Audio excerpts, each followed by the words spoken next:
fait, dit la Bible. Nous triomphons toujours en Christ, qui répand par nous en tout lieu l'odeur de sa connaissance. Amen, amen.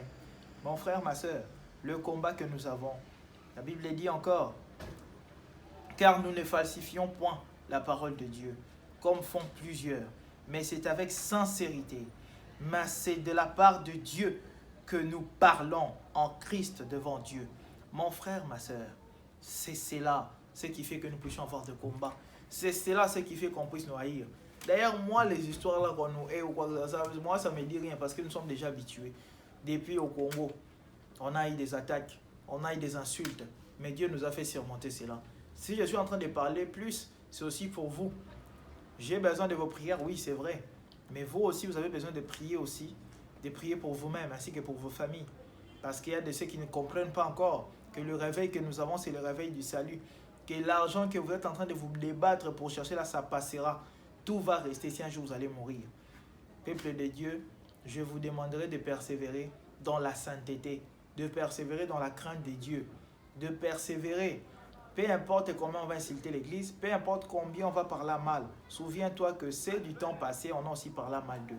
On les a aussi insultés, on les a minimisés, on les a réduits à rien. Mais ils n'ont pas abandonné. Ils ont persévéré. La persévérance, c'est quelque chose de bien. Alors pour nous, enfants de Dieu, le serviteur, servante, vous, le renard de Samson, un conseil, ne vous lassez pas. Soyez courageux. On va nous insulter, on va parler mal. Soyez courageux. Continuez à témoigner de l'évangile. N'ayez point honte de l'évangile. Continuez à témoigner de ce que nous prêchons. Car Dieu lui-même l'a confirmé par sa présence dans la colonne de feu que ce que nous sommes en train de prêcher, c'est la vérité. Nous n'allons pas nous lasser. La Bible dit, nous renversons le raisonnement et toute hauteur qui s'élève contre la connaissance de Dieu. Et nous amenons toute pensée captive à l'obéissance de Christ. Dès Corinthiens 10:5.